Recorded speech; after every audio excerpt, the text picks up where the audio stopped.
चर्चा प्रारंभ होत है, सुनो साथ चित दे। भजो राज श्यामा श्री प्राणनाथ, सखी जीवन हमारोए। श्री महामति कहे साथ जी, भया चर्चा का बखत।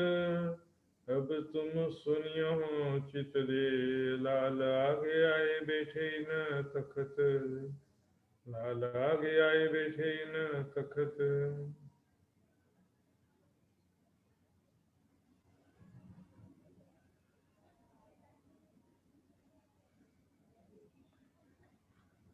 प्रणाम जी सुंदर सर। श्री महामत कहे साथ जी, दीप से ले ठट्ठा में। अब फिर कहाँ ठट्ठे की, भई बीतक जो हमसे। भई बीतक जो हमसे। अब कहाँ बीतक ठट्ठे की।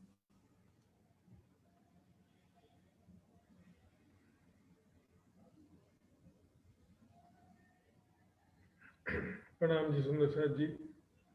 अब कहो बीतक ठट्ठे की। व्यापार ब्रह्मक्षरती धाम के धनी इस बीतक साहब ग्रंथ के अंतर्गत लालदास जी के तन के माध्यम से अभी 5वें दिन की लीला की हकीकत बयान कर रहे हैं। किस प्रकार एक मानव तन में व्यापार ब्रह्मक्षरातीत अपने आविष्ट स्वरूप से प्रकट होते हैं और किस प्रकार आत्मा को जगह जगह जागृत करते हैं। कल आपने सुना था किस प्रकार दीप बंदर में जयराम भाई कंसारा सहित करीब 50-60 सुंदर साथ जागृत हुए थे वहां पे, और बहुत सारे सुंदर साथ चर्चा सुनने भी आते थे। इसके अतिरिक्त आपने सुना था किस प्रकार वहां के स्थानीय पंडित और कथाकारों ने झूठी चुगली कराने का प्रयास किया था।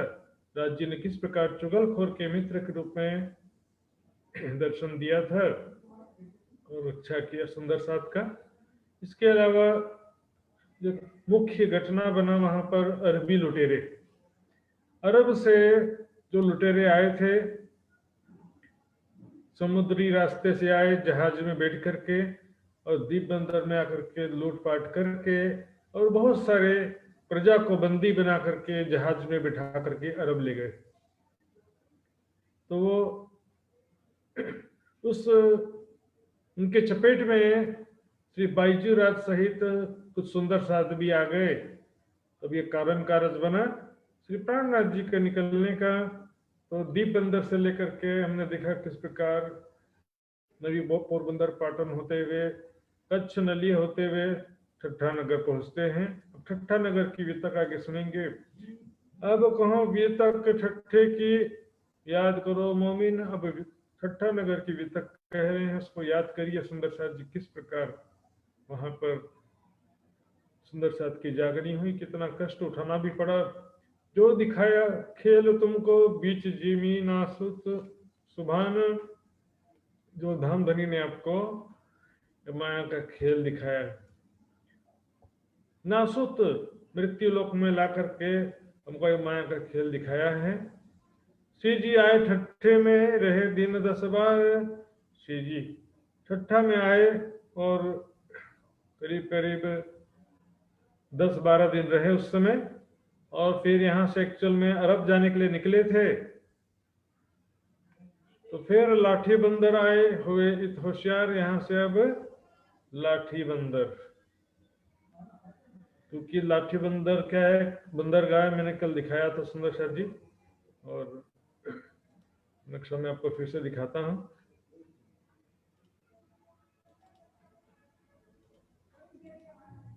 ये देखिए सुंदर सर जी,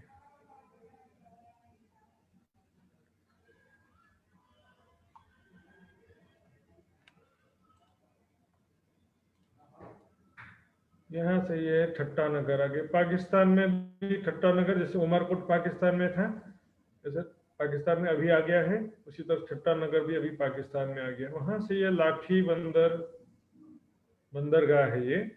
यहाँ से सीधे जहाज में बैठ करके अरब जाना होता है। यहाँ से नजदीक भी पड़ता है अरब, तो देखेंगे किस प्रकार वहां पे लाठी बंदर आए हुए इत होशियार। वहां से अरब जाने के लिए तैयारी कर लेते हैं।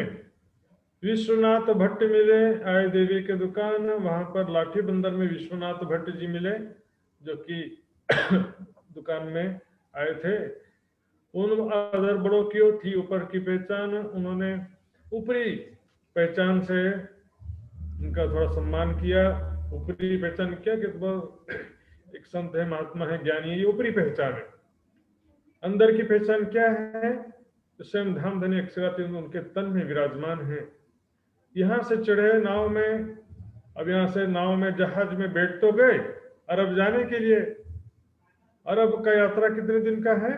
40 दिन का। सुंदर साथ जी 17 दिन लगा तूफान। 17 दिन तक आगे बढ़ते रहे। उसके बाद तूफान आ गया, समुद्री तूफान। समुद्र का जो तूफान होता है वो उसका कोई भरोसा नहीं रहता है। आज भी देखते हैं समुद्र में बहुत सारे हादसे होते रहते हैं। तूफान की वजह से वापस लौटना पड़ा। और जहाज फिर आई, जो था हुक्म सुभान, वो जहाज वापस आ गया जैसा धामधनी का हुक्म था। ठट्टा नगर में अभी सुंदर साहब की जागनी लिखी थी, वो नहीं हुई थी, इसलिए तूफान की वजह से जहाज लौट करके वापस आ गया। वापस लाठी बंदर होते हुए ठट्टा नगर पहुंच जाते हैं।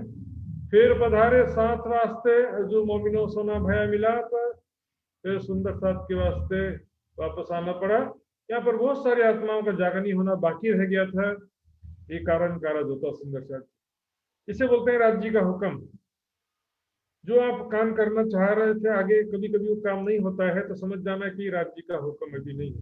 लेकिन प्रयास ही ना करें और पहले से ही ना करें तो ये फिर तो हुक्म के सिर्फ दोस्त दे बैठ न सके मोमिन वाली बात है।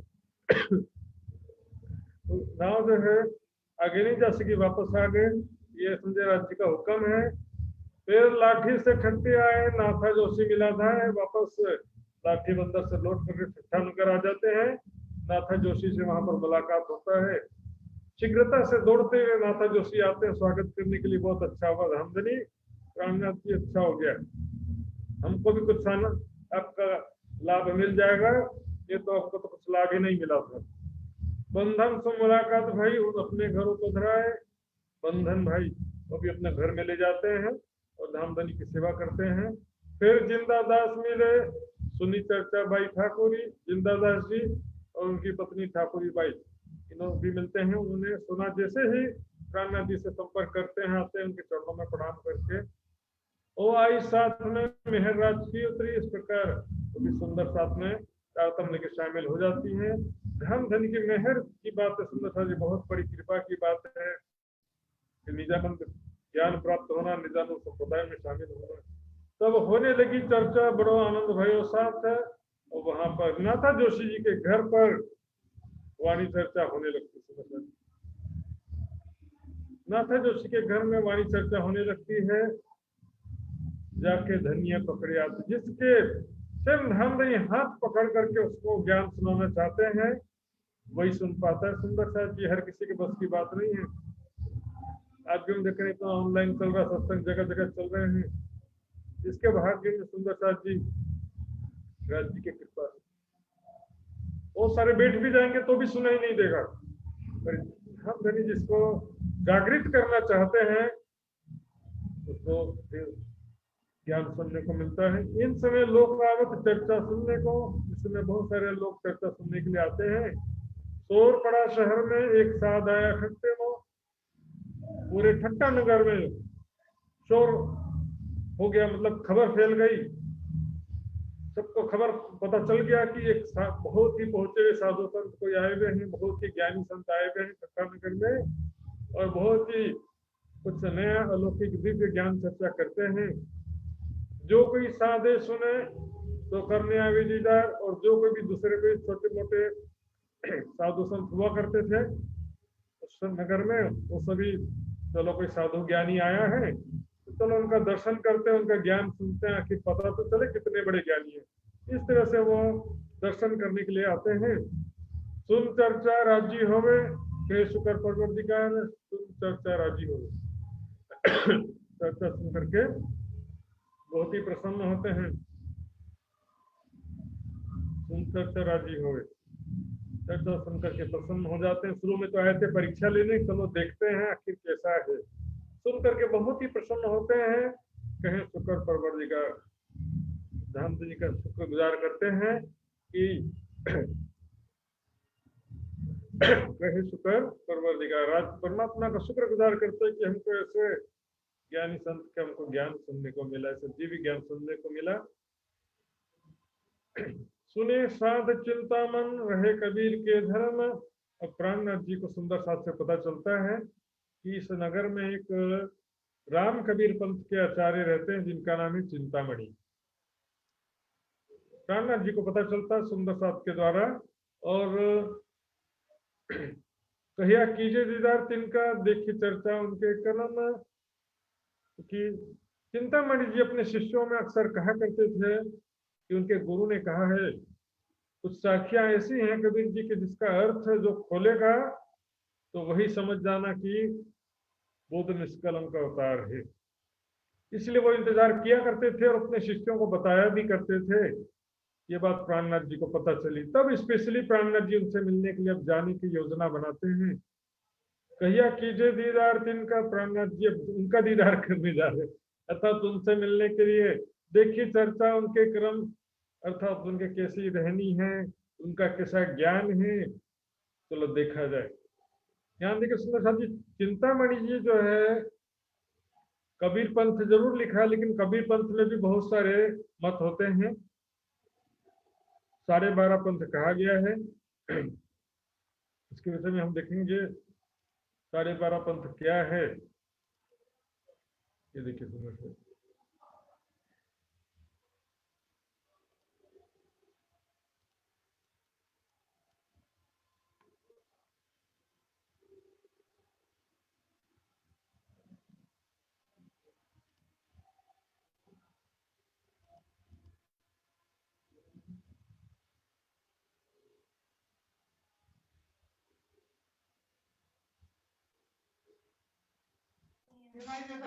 ये देखिए लल्लू भट्ट जी की वितक में इसका विस्तृत वर्णन आया है। इस प्रकार जो है कबीर जी के 13 शिष्य थे, और उन्होंने जब कबीर जी से पूछा कि परमात्मा का वास्तविक नाम क्या है, मुझे नाम बताओ परमात्मा का, तो प्रश्न किया उनके एक शिष्य ने, अमर लोक उत्तम कहो, आपने अमर लोक जो है सबसे श्रेष्ठ कहा है। बोली कहा देह में जान, शरीर के भीतर भी परमात्मा कहते हैं, हृदय में सभी कहा आपने। लोक अमर कहे स्वर्ग ने, और दुनिया वाले स्वर्ग को अमर कहते हैं। ये तरण में साचू कौन, ये तीनों में से सच्चा क्या है। तो उन्होंने कहा कि अंतिम समय में आना मेरे पास में, प्रत्यक्ष मूर्ति पर वृणिते वर्तो गुरु वेश, मूर्ख जानो मानो नहीं कृष्ण तो उपदेश। जाते समय आना कहा, तो उसमें जब कबीर जी समाधिस्थ हो गए, सब मिलकर के एक एक करके जाने लगे। उनसे परमात्मा का नाम जानने के लिए एक चेलो तरत मंडलो 13 नानक जी, 12 शिष्य थे, इसमें से 13वां जो है नानक जी थे, गुरु नानक जी। तो उन्होंने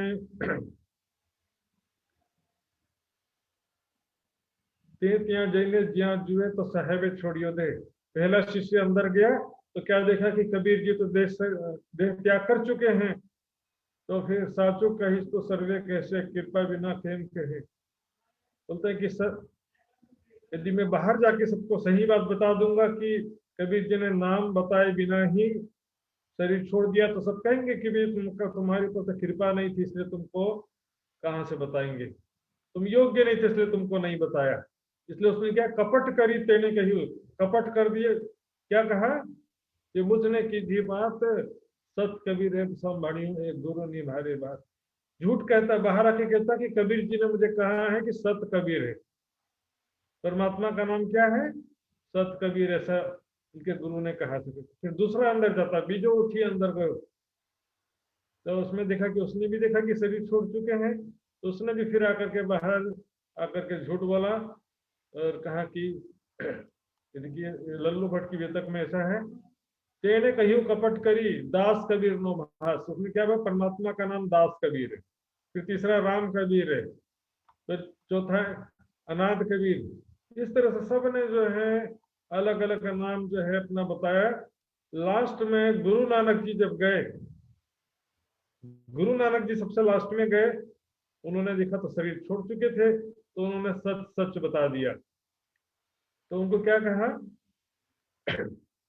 अर्धो धर्म इन्हें कहो, आधा पंथ कहा गुरु नानक जी का, नानक नारी रे, गुरु नानक जी का आधा पंथ, इन्हें 12.5 पंथ हो गया। इस प्रकार 12 शिष्यों के 12 पंथ और 13वें शिष्य का आधा पंथ हो गया। इस प्रकार सुंदर शाह जी ये 12.5 पंथ किस प्रकार हो गए कबीर जी के, उसमें से चिंतामणि जी राम कबीर पंथ के आचार्य थे, इसलिए हम देखेंगे वो कबीर जी को आधा भक्त कह देते हैं गलती से। घर हो गए उनके 300 करीब मुलाकात, जब उनके घर पर गए और चिंतामणि जी से मुलाकात किया, श्री प्राणनाथ जी खूब सुंदर साथ जाते हैं उनसे मुलाकात करने के लिए। देखे थी पाया सुख वह करने लगा बात, देखते ही चिंतामणि जी को भी सुख उत्पन्न हुआ। प्राणनाथ जी उनके जब घर पर गए, उनको देख करके चिंतामणि जी को भी आनंद हुआ, क्योंकि चिंतामणि जी अब तक अपने संस्कार के अनुसार ये जितना ज्ञान प्राप्त हो सकता उसके अनुसार वो लगे हुए थे भक्ति मार्ग में। लेकिन अब प्राणनाथ जी की तो खोज थी ही, उनको बुद्ध निष्कलंक स्वरूप की खोज तलाश उनको थी। वह करने लगा बातचीत करने लगे, कहाँ से आए तुम, चर्चा करो हमसे के साथ, आप कहाँ से आए हो, चर्चा करो हमसे, कि तुम हमको सुनाओ जो कुछ ज्यादा आवे तुमको, या तो आप ज्यादा ज्ञान जानते हो तो आप मुझे सुनाओ, मैं सुनने के लिए तैयार हूं। ये होता सुंदर साथ जी, ज्ञानी सो ज्ञानी मिले होवे ज्ञान की लूट, ज्ञानी सो अज्ञानी मिले होवे माथा खूट। माथा खूट मतलब दिमाग खराब होना होता है। समझदार व्यक्ति ज्ञान की लूट हो जाता है। जो कुछ तुमको ज्यादा है, ज्यादा ज्ञान हो तो आप सुनाओ, जो देने आए हो तो देओ, ज्ञान सुनाने आए हो तो सुनाइए, लेने आए हो तो दे रहे हम, यदि ज्ञान सुनने के लिए आए हो तो मैं सुनाता हूँ। क्योंकि एक दूसरे से अपरिचित है, अभी चिंतामणि जी प्राणनाथ जी को जानते नहीं है, इसलिए शुरुआत में ऐसे औपचारिक रूप से कह रहे हैं, तुम सुनो हम कहें जो होए चर्चा आत्म। इस प्रकार कोई भी कहे कोई भी सुने, आत्मा को आनंद मिलना चाहिए, ब्रह्म ज्ञान की चर्चा होना चाहिए। सत्संग सबसे इम्पोर्टेंट है, कौन कह रहा है कौन सुन रहा है महत्वपूर्ण नहीं है, कहने वाले का भी आनंद होता है, सुनने वाले को भी आनंद होता है। चिंतामणि जी आगे कहते हैं, कहो तो चतुर्भुज का दिखाऊं तुम्हें दर्शन। चिंतामणि जी कहते हैं, आपको तो चतुर्भुज, कौन है चतुर्भुज, विष्णु भगवान, विष्णु भगवान का दर्शन करा दूं मैं तुमको, उसका तरीका बता दूं कि कहो ज्योति स्वरूप को, या ज्योति स्वरूप का दर्शन करना है तो बताओ। सुंदर साथ जी, अब शरीर के कोई भी चक्र में या संसार के कण कण में कहीं भी ध्यान करेंगे, अलग अलग प्रकार की ज्योति दिखाई देती है। तो कण कण में ब्रह्म सत्ता है, जीव रूप में भी ब्रह्म सत्ता व्याप्त है, जीव के रूप में भी ब्रह्म सत्ता ही है। तो अलग से चेतना कहां से आएगा सुंदर साथ जी। मेरे सपने में मेरा तन है, मेरे सपने में दूसरों का तन है। तो मेरे सपने में जो मेरा तन है,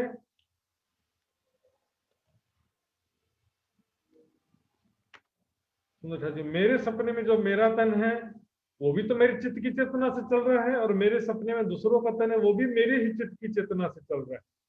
मेरी ही चित्त की चेतना शक्ति से तो दूसरों का तन चल रहा है, उनके लिए कोई अलग से तो नहीं आ रहा है। और संसार के जो सपने के कण कण में भी जो कुछ दृश्य बन रहा है दिख रहा है, वो भी मेरी ही चित्त की चेतना शक्ति से बन रहा है, दिख रहा है। उसमें जी ज्योति स्वरूप को लोग जो क्या बहुत बड़ा समझ लेते हैं, या में ब्रह्म सत्ता न होती तो अधिकिन रहने न पावे, कि शेख साइब सहस्त्र फन सहस्त्र हजार फन वाले शेषनाग, हजार फन वाले शेषनाग के ऊपर जो शयन कर रहे हैं नारायण भगवान, उनका दर्शन करा देता हूं। कि झिलमिल अनहद ये सब दिखावे हम, या तो झिलमिल अनहद ध्वनि, झिलमिल प्रकाश और अनहद ध्वनि का हम आपको अनुभव करा देते हैं। न तो तुम हमको दिखाओ जो कुछ पाया होवे तुम, या तो आपने जो कुछ ज्यादा आध्यात्मिक सफलता प्राप्त किया है, आध्यात्मिक अनुभव कुछ ज्यादा प्राप्त किया, तो हमको आप दिखा दो कैसे। तब श्री जी कहिए हम लेने आए वस्त्र। तब श्री जी साहब जी क्या कहते हैं, हम ये सब नश्वर जगत के शक्तियों का दर्शन करने नहीं आए हैं, हम तो वस्त्र यानी कि ब्रह्म ज्ञान की चर्चा करनी आए, ब्रह्म ज्ञान के विषय में ब्रह्म ज्ञान प्राप्त करने के लिए, आदान प्रदान करने के लिए आए हैं। नश्वर जगत की शक्तियों का अनुभव करने से सुंदर साथ जी सिद्धियां प्राप्त हो जाती हैं, लेकिन सिद्धियों को देख करके आप खुश होते रहो और दुनिया को खुश करते रहो। सिद्धियां जो है सुंदर साथ जी, हम देख रहे हैं ज्ञान के बिना जागनी नहीं होती है, सिद्धियों से कभी जागनी नहीं होती। सिद्धियों के चक्कर में नहीं पड़ना चाहिए। वाणी मंथन, सेवा और चितवनी का कोई विकल्प नहीं है। सिद्धियों से कोई शॉर्टकट नहीं काम होने वाला। सुंदर साथ आज भी कई सोचते हैं हमारे गुरु की कृपा से हम भव से पार हो जाएंगे, हमारे गुरु साक्षात राज जी हैं, उनकी कृपा से हम भव से पार हो जाएंगे, 1 लाख रुपए सेवा करेंगे तो भव से पार हो जाएंगे, गुरु की जी करेंगे, गुरु के नाम से झगड़ा मचाएंगे तो भव से पार हो जाएंगे। गुरु बोलेगा उनको निकाल दो, तो गुरु निकाल देंगे तो गुरु जी खुश हो जाएंगे तो परम धाम मिल जाएगा। ब्रह्म ज्ञान बिना मुक्ति नहीं, रीते ज्ञानात न मुक्ति। सुंदर साहब जी, जो कुछ तुम कहिए सो ग्रहे तुम्हारे वचन। कान्हा जी कहते हैं आपने आप जो कुछ भी कहोगे, अब तुम आपसे ज्ञान प्राप्त करने के लिए आए हैं, ब्रह्म ज्ञान के विषय में कुछ सुनाइए, परमात्मा के विषय में, आत्मा के विषय में कुछ सुनाइए। तिनका निर्णय कर दो, दिल करो रोशन उसका, कृपा करके निर्णय कर दो और हमारे हृदय में ज्ञान का उजाला करो। निश्चय करके बताओ, निश्चित करके कि परमात्मा आत्मा का स्वरूप कहाँ पर है, कैसा स्वरूप है, कहाँ पर अखंड है, शाश्वत स्वरूप है। तब इस प्रकार ज्ञान चर्चा करते करते हम देखेंगे किस प्रकार ज्ञान चर्चा होती है।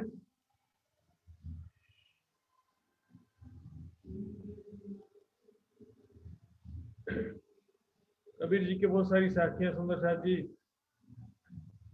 दिखते हैं यहाँ पे। पिंड में होता तो मरता ना कोई, ब्रह्मांड में होता तो देखता सब कोई।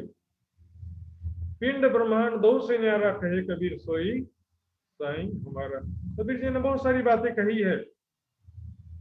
शरीर में होता तो मरता ना कोई, परमात्मा यदि सबके अंदर शरीर में होता तो कोई भी नहीं मरता, तो दुख नहीं होता, विकार नहीं होता उसके अंदर, अज्ञानता नहीं होती। ब्रह्मांड में होता तो देखता सब कोई। संसार के कण कण में यदि परमात्मा होता तो संसार के कण कण में परमात्मा के लक्षण तो दिखने चाहिए ना। परमात्मा का लक्षण क्या है? सच्चिदानंद। लोहे के अंदर अग्नि आता है तो लोहे में अग्नि का गुण आ जाता है कि नहीं आ जाता है? लोहे को हाथ लगाएंगे तो हाथ जल जाएगा। उसी प्रकार संसार के कण कण में तो सच्चिदानंद परब्रह्म है, तो कण कण में दिखना तो चाहिए। पिंड ब्रह्मांड दो से न्यारा कहे कबीर सोई, साईं हमारा। पिंड ब्रह्मांड से दोनों से परे वो हमारा परमात्मा। कबीर जी ने कहा है एक साधे सब सदे, सब साधे सब जाए। एक परमात्मा की उपासना करो, सबकी उपासना हो जाती है। सब साधे सब जाए, सबकी उपासना करनी जाएंगे, कोई भी कामना है सब जाए। लोग सोचते हैं सबको खुश कर दो, सबको खुश करो सोचते हैं, लास्ट में कोई भी खुश नहीं होता है। सबकी पूजा करने से सब खुश नहीं होते हैं, एक परमात्मा की पूजा करने से सब खुश होते हैं। अक्षर लोक के ऊपर अक्षरातीत अनूप, निरखंश कोतवल करें दर्शन युगल स्वरूप। कह दिया अक्षर लोक के ऊपर अक्षरातीत क्या सुंदर स्वरूप है, जिसे वहां पर निरखंश कोतवल करें दर्शन युगल स्वरूप। वहां पर परब्रह्म अक्षरातीत के साथ में युगल स्वरूप जो है राजश्यामल जी का युगल स्वरूप का दर्शन करती वहां की आत्माएं जिनको परमहंस कहा गया है, और अक्षर ब्रह्म भी नित्य प्रति दर्शन करने के लिए आते हैं युगल स्वरूप। अब मैंने एक सज्जन से पूछा, धर्म प्रेमी सज्जन से, युगल स्वरूप का क्या मतलब है? कबीर जी ने कहा युगल स्वरूप, तो देखिए लाल बिंदी और काला बिंदी लाल बिंदी और काला बिंदी कैसे युगल स्वरूप हो सकता है? कुछ तो विचार करिए। मैंने उनको समझाया, लेकिन फिर मान गए थे। जा घर में अबला बसे वह प्रेम के पुर, दास कबीरा यूं कहे वह घर मुझसे, जहां पर प्रेम का पुर चलता वहां पर प्रेम और आनंद की लीलाएं हैं। अबला कहा गया ब्रह्म आत्माओं को, सखियों को।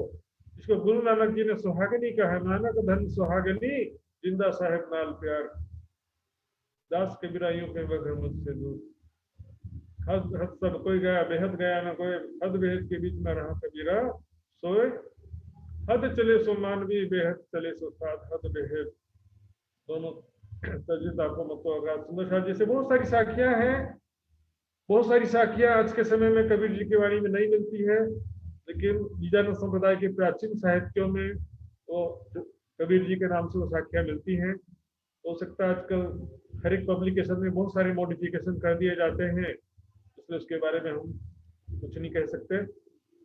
अब यहाँ पर क्योंकि चिंतामणि जी राम कबीर पंथ के आचार्य थे, एक कमाल की साखी पर चर्चा हुई, जो एक कमाल जो कबीर जी के पुत्र कहते हैं, कई लोग कहते हैं कि गोद लिए हुए पुत्र थे, उनके साखी पर चर्चा हुई, डिस्कशन हुआ।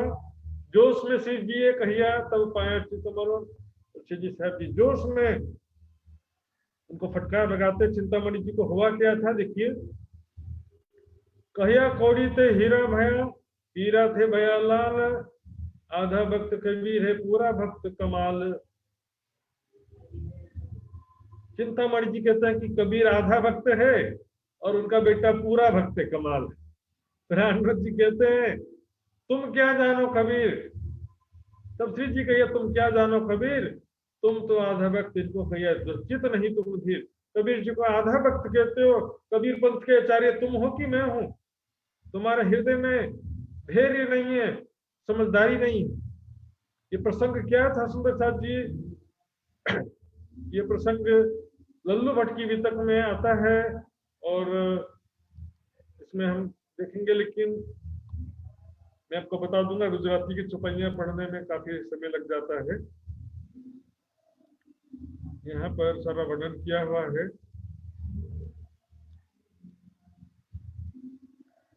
कमाल जो है कबीर जी के बेटे थे, तो उसमें शाम के समय एक समय निशा रही नेक उठिया कबीर जी एकाएक। रात का समय था, कबीर शाम का समय था, कबीर जी उठे और गया नहवाने, गंगा जी में नहाने के लिए चले गए। तब वहां से कमाल जो उनके पुत्र थे, उनका मित्र था एक राजकुमार, और राजकुमार घोड़े पर बैठ करके कमाल के घर आया और वहां पर देखा कि मेरे दोस्त, कमाल का घर से झोपड़ी में रहता मेरा दोस्त, तो उसको बड़ा दुख हुआ। तो उसी समय वहां पर क्या देखा, कतार एक पण उठज आठ, आठ ऊंट, आठ ऊंट लाइन से आ रहे थे, और उसमें क्या था, ते ऊपर अशरफियां भरी हुई थी, सोने के मोहरे भरे हुए थे। तो उसमें राजकुमार ने कहा ये कहाँ ले जा रहे हो? बोला राज खजाने में डालने के लिए ले जा रहा हूँ, राजकोष में जमा करने के लिए ले जा रहा हूँ। तो वो कहता कि 8 ऊंट अशरफी भरी ते पर साल में डगलो करी। कबीर जी के घर के सामने पूरे बोरे 8 अशरफियों से भरे हुए बोरे पूरा उधर उतरवा दिया। अब कमाल तो बहुत खुश हो गए। स्नान करीने आ गया कबीर, जब शाम को कबीर जी आए स्नान करके, तब क्या देखा, देखी माया मन दुख थयो, देख करके माया, अपने घर में इतना सारा माया देख करके मन बहुत दुखी हो गया। क्रोध करी कमाल ने, क्रोध बहुत गुस्सा हुए, कमाल को बहुत डांटा, इस घर में या तो कबीर रहेगा या तो माया रहेगा। तब इतना डांट फटकार करने के कारण सुंदर जी कमाल ने जो है सारा वो असरफियों का खजाना घर से बाहर फेंका।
प्यारे सुंदर जी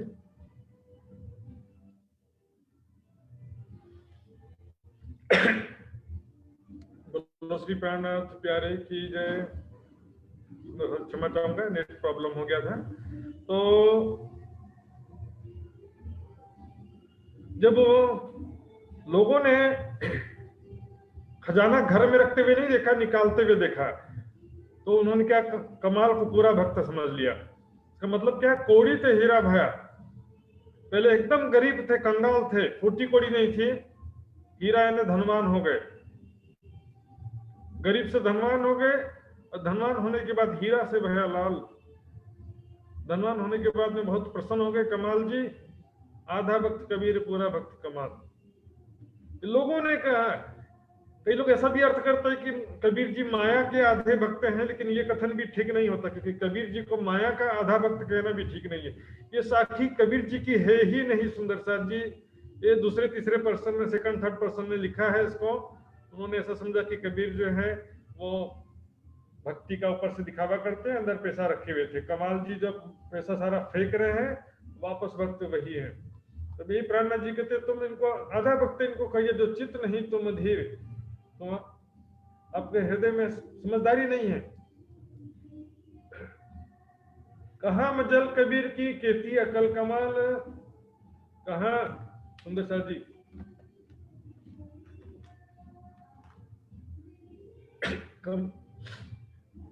कबीर जी की पहुंच कहां तक है और कमाल की बुद्धि कहां पर। एक माया में डूबा हुआ जीव और कबीर जी की कोई तुलना नहीं है सुंदर साथ जी। तोल देखो दोनों को, इनका कैसा हाथ, दोनों की तुलना कर लो, कोई तुलना ही नहीं है सुंदर साथ जी। तो उनको कहते हैं, आप कैसे, आप तो कबीर पंथ के चारे कहलाते हैं और आप ऐसी बात कर रहे हो। कोई बाहरी व्यक्ति बोले तो समझ में आता है, बिन पहचाने बोले तो नहीं तुम में सराफ, आप में परख नहीं है, समझदारी नहीं है। सराफ कहते हैं जो सोना चांदी आखिर की परख करता है, जोहरी का गुण नहीं है तुम्हें। कहा कबीर, कहा कमाल, विचार देखो, आप विचार करके देखो। एक कबीर का कीर्तन सुनाई दिया तब, तो प्राणनाथ जी ने एक कबीर का कीर्तन, कबीर जी के एक भजन सुनाया उनको। तब चिंतामणि ने कहा, देखो शब्द निकस्या। अब वो उसका रहस्य सुन करके, नीचे ये जो कीर्तन है कबीर जी का, उसका अर्थ सुनने के बाद चिंतामणि कहते हैं अपने शिष्यों से, जो मैंने कहा था वो शख्स आ गया।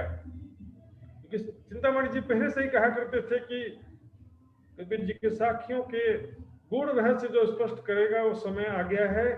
मेरे गुरु जी ने कहा था उनको, काशी में उनके गुरु ने कहा था कि तुमको वो शख्स मिलेगा आकर के। तो यहाँ पर देखते हैं ये साखी क्या है।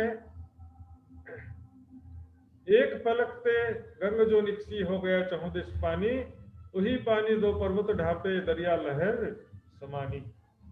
उड़ मक्खी तरवर चढ़ बैठी बोलत अमृत वाणी, वह मक्खी के मक्खा नहीं बिन पानी गर्भानी। तीन गर्भे गुण तीनों जाए वह तो पुरुष अकेला, कहे कबीर या पद को बुझे सो सदगुरु में चलो अब इसको ध्यान से एक एक चीज को देखेंगे। सुंदर साहब जी बहुत गहन छुपाई है और इस विषय में हमारे समाज में भी बहुत सारा मतभेद का दौर चलता है।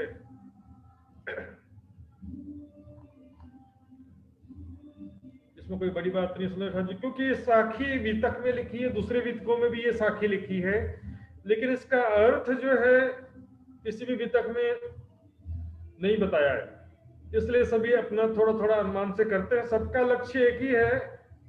जैसे एक ही कीर्तन को चार संगीतकार अलग अलग तर्ज में गाते हैं सुंदर साहब जी, उसी तरह से व्याख्या करने वाले भी समझिए अपनी तरफ से व्याख्या कर देते हैं। इसमें कोई मतभेद की बात नहीं है। एक पलक से गंग जो निकसी हो गया 34 पानी। ध्यान से सुनिए सुंदर साहब जी, एक एक शब्द यहाँ पर। ये फाइल जो मैं ग्रुप में रखूंगा, इसलिए इसको कोई आपको लिखने का कोई जल्दबाजी नहीं है, ध्यान से समझेंगे। एक पलक, यहाँ पर पलक आंखें नहीं लिखा हुआ है। पलक झपकने मात्र समय में संकल्प मात्र से मोह सागर की उत्पत्ति हो गई। इसने अक्षर ब्रह्म और सखियों को ढांप लिया, खामोशी में डाल दिया। दो पर्वत क्या है? अक्षर ब्रह्म और ब्रह्मात्मा है श्यामा जी। सतंग अक्षर ब्रह्म और आनंदंग श्यामा जी सखियों को उन्होंने खामोशी में डाल दिया। उस पानी ने पर्वत को ढांप लिया, इन्हें खामोशी में डाल दिया। तो पानी तो वही होगा ना भी जो माया, ये तो मोह सागर ही तो वो जल है, मोह जल, जिसने अक्षर ब्रह्म को खामोशी में डाला है। तो वही पानी जो क्या है, गंगा तो वही है ना, गंगा का पानी थोड़ी है ये खामोशी रूपी मोह सागर रूपी जल है, मोह सागर का जल है। दरिया लहर समानी, दरिया लहर समाई नहीं है सुंदर साहब जी, देखेंगे समाई शब्द नहीं लिखा, समानी मतलब समान होता है।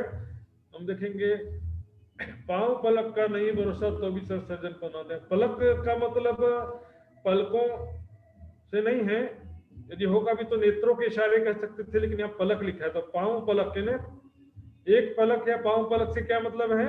एक पलक झपकने मात्र समय में, या पांव पलक मतलब होता है चौथाई पलक झपकने मात्र समय में। यहाँ पर के समान का मतलब क्या? छल को छल न लागी ओ लहरी ओ जल। यहाँ पर सर्वत्र माया ही माया, सागर लहरों के समान समस्त जीव भी माया के ही स्वरूप हैं। चारों तरफ माया ही माया हो गया। इसको कहते हैं दरिया लहर समाने। दरिया है ना सागर, सागर लहर समाने। सागर से लहरें उठती हैं, नहर की बात नहीं है, लहर की बात है सुंदर साहब जी। नहर या नदी जाकर के सागर में समाती है उसकी बात नहीं है। यहाँ पर लहर, लहर तो सागर से लहर उठते हैं, समाते रहते, उठते समाते रहते हैं। चल को छल न लागी और लहरी और जल। देखा जी। इसके अलावा आगे हम देखेंगे पूर्व मक्खी तरवर चढ़ बैठी।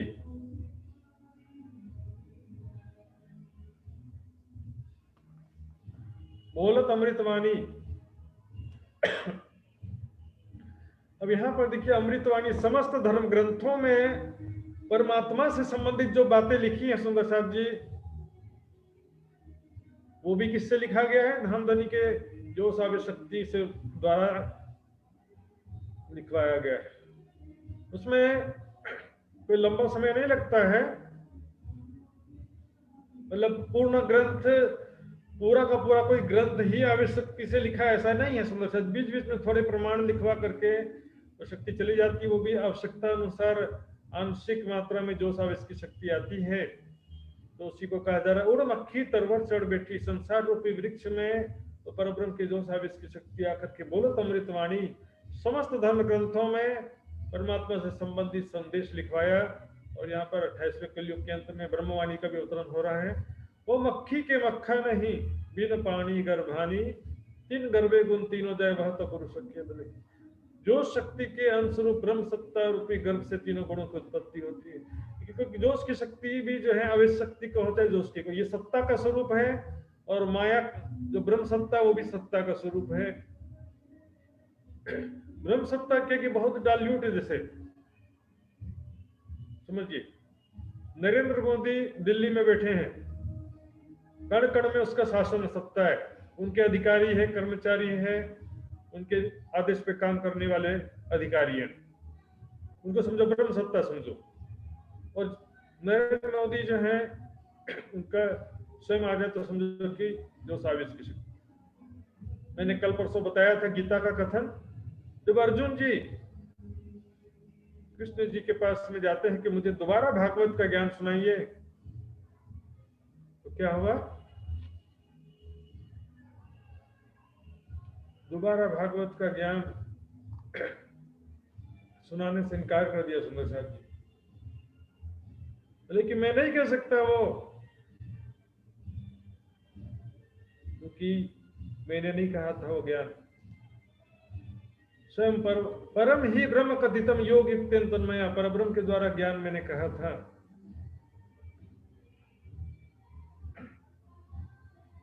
इसलिए सुंदर साहब जी यहाँ पर परब्रह्म की सत्ता भी है जरूर, लेकिन परब्रह्म की सत्ता प्रेम का अंश लिए हुए है। इसलिए कहा गया, श्री मोहम्मद कहे मोमिनो तुम पर दम दम जो बरतत, सो सब इश्क हक का पल पल मेहर करत।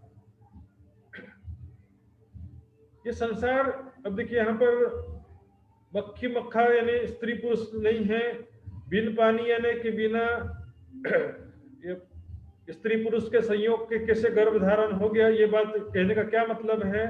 ये शास्त्रों की भाषा है सुंदर साहब जी, शास्त्रों की भाषा में ऐसा कहा जाता है। हम देखेंगे वाणी में भी इसलिए कहा गया, जगत जनिता जोगनी से कहावत बाल कुमार। माया को क्या कहते हैं? जगत की उत्पत्ति करने वाली जोगिनी कहते हैं, बाल कुमारी कहते हैं, माता पिता भी न जन्मी, अर्थात ये माया या ब्रह्म सत्ता जो है वो भी माता पिता के बिना जन्मी है, यानी कि ब्रह्म के संकल्प मात्र से चेतना शक्ति तो बेहद मंडल से आई है, इच्छा मात्र से आपे बंझा पिंड, और पुरख हम छुयो नहीं और जायो सब ब्रह्मांड।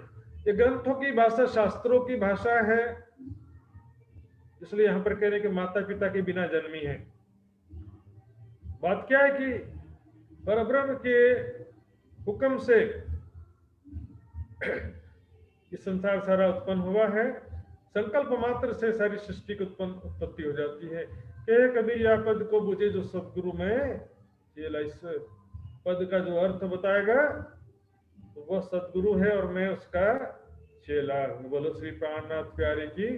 ये सुंदर जब फिर से एक बार देख लेंगे शॉर्ट में, पलक झपकने मात्र समय में संकल्प मात्र से, परब्रह्म के संकल्प मात्र से, अक्षर ब्रह्म फरामोशी में सुंदर साहब जी हर बार सृष्टि रचना अक्षर ब्रह्म के हुक्म से होती है, होती थी, इसलिए इस बार भी उसका उदाहरण दे दिया जाता, लेकिन इस बार राज्य के हुक्म से बना। ये माया छे अति बलवंती, उपनी छे मूल धनी थकी। संकल्प मात्र से हो गया चहुदिश पानी। कौन सा पानी? मोहजल, मोह सागर हो गया, और उसने मोह सागर में अक्षर ब्रह्म और सुंदर सा परमात्मा को फरामोशी में डाल दिया। यहाँ पर चारों तरफ पाया में पानी, लहर है सुंदर साथी, नहर या नदी नहीं है, नदी जाकर के समाती वैसा नहीं है, लहर सागर से ही उठती सागर में समाती। उस प्रकार माया से अनेक जीव उत्पन्न होते हैं और माया में लीन होते रहते हैं। और मक्खी तरवर चढ़ बैठी बोलत अमृतवाणी, परब्रह्म के जो सारे शक्ति से संसार के समस्त धर्म ग्रंथों में प्रमाण लिखवाया गया। और मक्खी के मक्खा नहीं बिन पानी गर्भानी, इस सृष्टि की रचना स्त्री पुरुष के मिलन के जैसे नहीं होता है, ब्रह्म के संकल्प मात्र से उत्पन्न होता है, इसलिए कहा गया मक्खी का मक्खा नहीं है।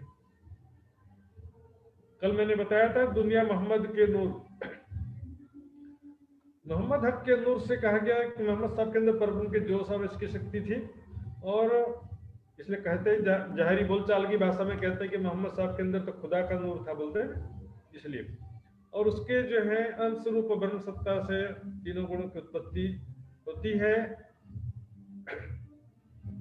और यहाँ पर माया को जो है इस प्रकार मैंने बताया, माया जिससे उत्पन्न हुई है, ब्रह्म सत्ता जिससे उत्पन्न हुई है, उसको भी यहाँ पर माता पिता बिन जन्मी आपे बंझा पुरख अंग छुयो नहीं और जायो सुब्रमण्य, ग्रंथों की भाषा के अनुरूप का है।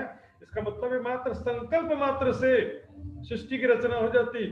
फर्स्ट जनरेशन, पहली सृष्टि सांकल्पिक सृष्टि होती है, उसके बाद सेकंड जनरेशन जो होता है वो मेथोनिक सृष्टि होती है। पहली सृष्टि हमेशा सांकल्पिक सृष्टि होती है, ठीक है, पहली सृष्टि हमेशा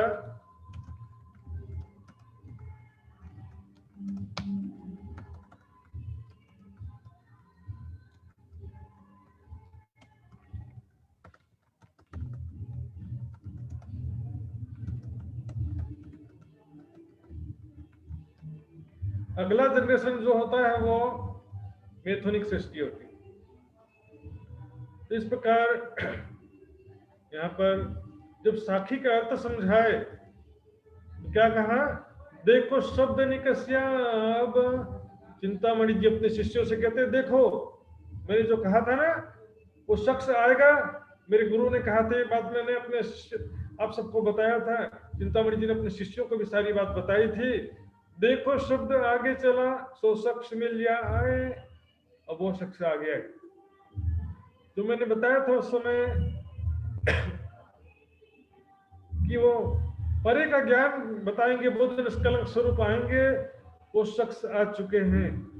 अब देखो शब्द इनके, ये शब्द पार पहुंचा, इनके शब्दों को ध्यान से सुनो मेरे साथियों, मेरे शिष्यों, ध्यान से सुनो इनकी बातों को, ये शब्द तुमको पार पहुंचाएंगे, ये तुमको मोक्ष प्रदान करेंगे। ये शब्द मैं तुमसे कहता था ना, जो शब्द आगे चलत में तुमसे जो कहता था, वो शब्द जो है अब आगे ले जाने के लिए आ गए हैं। तुमको वो ब्रह्म ज्ञान आ गया है जो निराकार से पार तुमको पहुंचाएगा।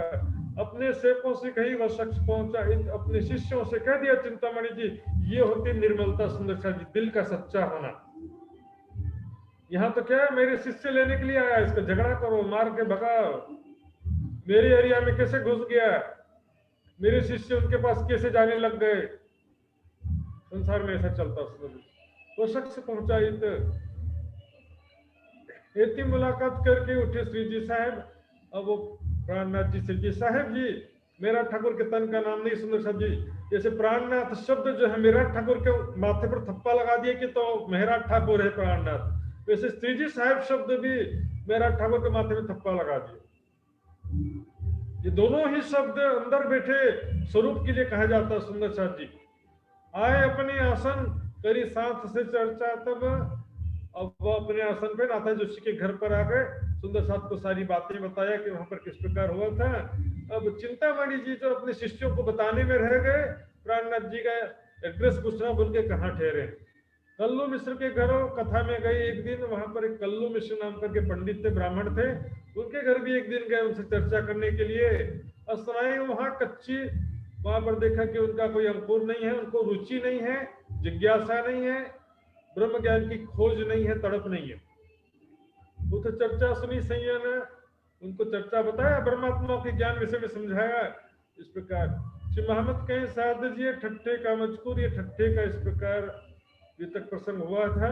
संवत 17 से 24 से कहूँ आगे और जहूर, संवत 1724 में ठट्टा नगर में इस प्रकार ये प्रसंग हो रहा था।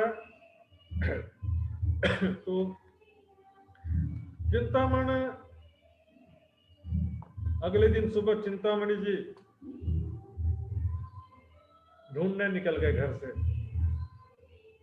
कहाँ है उन साध का ठोर, कहाँ पर है आखिर।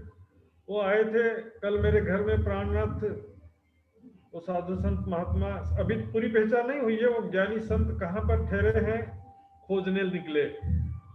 इतने मतलब वो आनंद में डूब गए थे, एड्रेस पूछना भूल गए, कहाँ ठहरे हैं पता पूछना भूल गए थे। आया पूछत कथा में मोहि ढूंढत भाई भोर, जगह जगह ढूंढते ढूंढते वो परेशान हो गए। सुबह हो गया ढूंढते ढूंढते।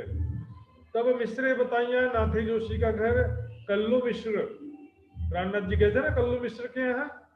कल्लू मिश्र तो समझा नहीं था, लेकिन एक काम की उसने अच्छा किया कि चिंतामणि जी को प्राणनाथ जी का पता बता दिया। कल्लू मिश्र से पता चला कि नाथे जोशी के घर पर ठहरे हैं।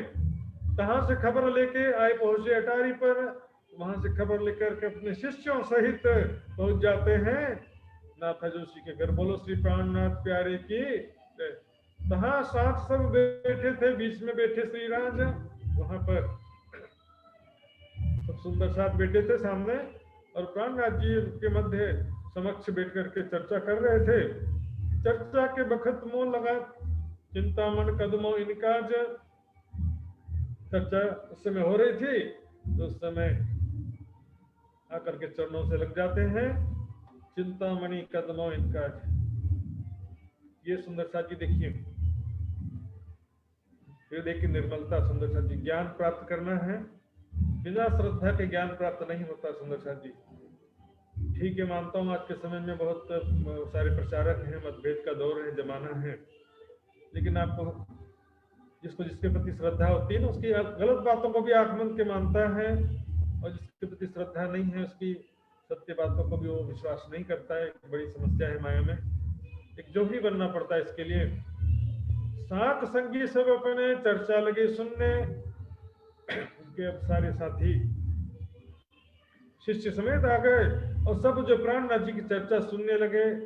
श्रवणादयी भली भांत सो निस्बत अंकुर अपने अपने अंकुर के अनुसार सब ध्यान पूर्वक सुनने लगते हैं। कोई जीव सृष्टि का है, कोई ईश्वरी सृष्टि का, कोई ब्रह्म सृष्टि का, सब अपने अपने अंकुर के हिसाब से चर्चा सुनने लगते हैं। सुख पाया चर्चा में ने अपनी मूली गई भूल, इतना आनंद में डूब गए चिंतामणि जी अपना पद प्रतिष्ठा अहंकार सब भूल गए। मैं इतना बड़ा आचार्य हूं, मेरे इतने सारे शिष्य हैं, सब भूल गया। चर्चा देखी अधिक असल अंकुर का मूल, इस प्रकार उन्होंने देखा कि ये तो ज्ञान की बहुत ही रहस्यमयी बातें हैं, और कबीर जी के साखियों के प्रमाण से बता रहे हैं असल अंकुर का मूल। ये असल अंकुर चिंतामणि जी के अंदर जो परम धाम की आत्मा थी उसका बल था। लेकिन अब हुआ क्या, इनके जो सेवक थे खलबल पड़ी तिन में। गुरु से ज्यादा शिष्यों को कई बार चिंता हो जाती है कि हमारे गुरु इतने बड़े आचार्य राम कबीर पंथ के आचार्य हैं, और वो एक दूसरे महात्मा के चरणों में क्यों जाते हैं। हमारे गुरु इतने बड़े आचार्य होकर दूसरे गुरु के चरणों में क्यों जाते हैं, दूसरे गुरु की चर्चा क्यों सुनती है। उनके शिष्यों में इस प्रकार से आपस में खलबल हो गया। फिर चित्त जो इनके इतने चर्चा सुनने से, और उनका चर्चा सुन करके धीरे धीरे उनका जो है चित्त जो भ्रमित हो गया था, डाउट शंका आ रहा था कि ये तो दूसरी बात कर रहे हैं, और गुरुजी ने आज तक हमको दूसरी बात बताया था, हाउ इज इट पॉसिबल। सुंदर साहब थोड़ा धैर्य करना पड़ता है, पेशेंस रखना पड़ता है सुंदर साहब जी। इस विषय में ध्यान देंगे सुंदर साहब जी। एक दृष्टांत आता है, एक राजा था और एक बहुत ही धनवान व्यक्ति था, और उसका इकलौता बेटा था।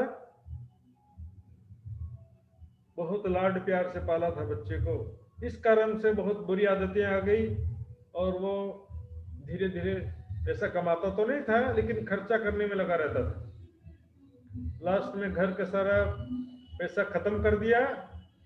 पिताजी सोचते हैं कैसे सुधारूं मैं अपने बच्चे को, बड़ी समस्या होती माता पिता के सामने आज भी।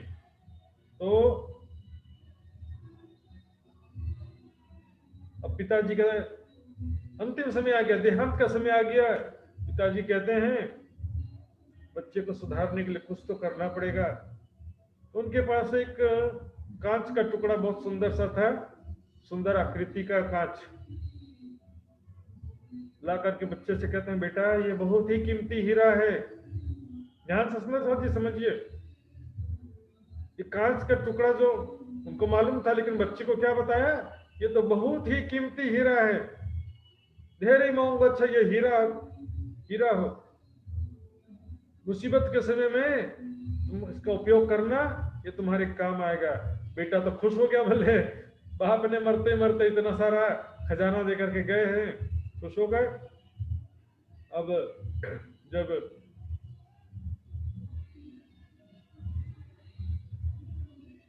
पिताजी तो मर गए, अब बेटा जो है जब पैसे की जरूरत पड़ी तो हीरा बेचने के लिए दुकान में गया। वो दुकानदार से क्या कहता है, ये बहुत ही कीमती हीरा है, मेरे पिता ने दिया था, बहुत कीमती हीरा है, इसका मुझे पैसा चाहिए।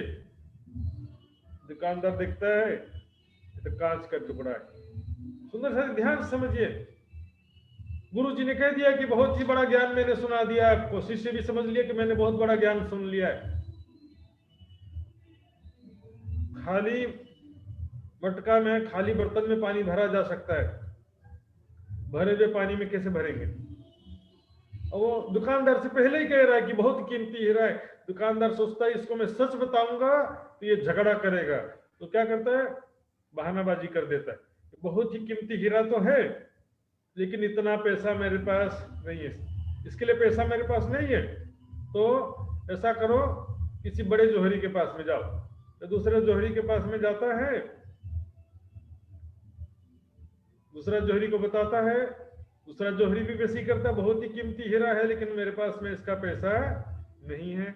ऐसे करते करते जब थक गया, लास्ट में उनके पिता का एक मित्र था, वो भी अच्छा बड़ा जोहरी था, उसके पास पहुंचा तो उसने क्या कहा, बेटा हीरा तो बहुत कीमती है और पैसा तो मेरे पास भी नहीं है, लेकिन ऐसा करो तुम कहाँ भटकोगे, 1 महीना मेरे पास में रुको, 1 महीने में मैं पैसा इकट्ठा करके तुमको दे दूंगा, तब तक तुम भी सोना चांदी हीरे मोती को परखना सीख लेना। तुम भी सोचता है कहाँ घूम घूम कर थक गया हूं मैं, बैठे रहूंगा, खाने तो मिल ही जाएगा यहाँ पर, तो वहीं रुक जाता है। अपना हीरा जो है ताला लगा करके अपने पास रख लिया अच्छे से, जब पैसा मिलेगा तभी दूंगा। अब धीरे धीरे देखा चांदी कैसे परखते हैं, शुद्ध हीरा, हीरा सोना चांदी सब परख करना सीखने लगा। सोना 22 कैरेट, 18 कैरेट, 24 कैरेट क्या होता, कैसे गिना जाता, देखा जाता, परखा जाता है। हीरे के अंदर कैसे पानी को परखा जाता है। कांच का टुकड़ा, सुंदर साथ जी ध्यान से समझिए, अंधेरे में कांच का टुकड़ा रखेंगे तो चमकेगा नहीं, क्योंकि कांच के अंदर प्रकाश का स्रोत नहीं होता है, बाहर से लाइट आएगा तभी कांच चमकेगा। लाइट में तो हीरा भी चमकता है, कांच भी चमकता है, लेकिन हीरा अंधेरे में भी चमकता है, क्योंकि हीरे के अंदर प्रकाश का स्रोत अंदर होता है। हीरे के अंदर जो पानी होता है वो प्रकाश का स्रोत होता है। इस प्रकार 1 महीने में जब समझ गए, परख करना सीख गए, अब कहते हैं ला बेटा अपना हीरा लेकर के आ, और आज तू जितना बोलेगा उतना मैं तुझे पैसा दूंगा। जोहरी कहता है उसको। साथियों, ज्ञान में जल्दबाजी नहीं करना चाहिए। और डिसीजन हमारा विरोध कर रहा है या हमारे गुरु ने जो बताया उसके विपरीत बोल रहा है, ऐसा शुरू से ही धारणा लेंगे तो ज्ञान कुछ भी नहीं प्राप्त हो सकेगा। और वो हीरे का टुकड़ा लेकर के आता है वो लड़का, और देखता है ये तो कांच का टुकड़ा, अपने हाथों से फेंक दिया सुंदर साथ जी, और माफी मांगा। खरा जो ये खरीदार एड़े बाजारे कूट कपट छल से भेद अपार। देखा देखी सुनी सुनाई बातें नहीं, इसने ऐसा कहा उसने वैसा नहीं कहा। वाणी मंथन करने से आप जोहरी बन सकते हैं। ये वाणी तारतम ब्रह्म वाणी आपको जोहरी बनाने के लिए आई है। सुंदर साथ जी वाणी मंथन करेंगे, सत्य सत्य का निर्णय लेना आप खुद ही समझ जाएंगे। दिन 2-3 लग चर्चा सुनिए बनाए। अब 2-3 दिन तक जब ध्यान से चर्चा सुनते हैं तब सब लगे कदमों हुई पहचान हकता जाए। उसमें से जिसको जिसको पहचान हुई वो सारा सब प्राणनाथ जी के चरणों में आ जाते हैं। सुंदर साथ जी अब खंडनी भली भांसो देखत साथ सबन। हुआ क्या कि देखिए सुंदर साथ जी कि संसार का स्वभाव है, थोड़ा सा काजल की कोठरी में गई हैं तो काजल की कोठरी में जाएंगे तो एक दाग काजल का तो लगेगा ना भाई। यहाँ पर थोड़ा सा प्रभाव होता है। तृष्णा में से कई लोग सगे संबंधियों के मोह से ज्यादा ग्रसित रहते हैं, कोई धन संपत्ति के मोह में ज्यादा ग्रसित रहते हैं, कोई मान प्रतिष्ठा के मोह में ज्यादा ग्रसित रहते हैं। सुंदर साथ जी इस विषय में चिंतामणि जी का अहंकार दूर करने के लिए ये जो है कह दिया।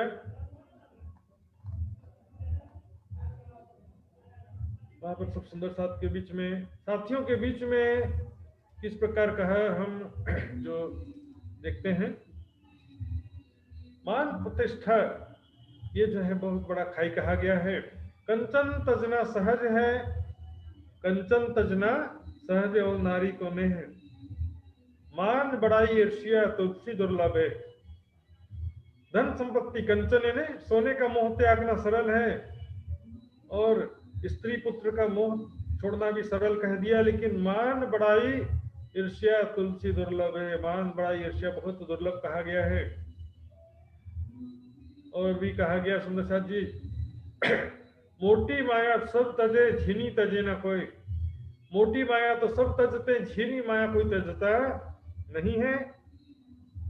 इसलिए एक मान प्रतिष्ठा जो है मैं इतना बड़ा ज्ञानी हूं, मेरे इतने सारे शिष्य हैं, इस अहंकार में जो बैठे रहोगे तो तुम्हारी आत्म जागृत नहीं होगी।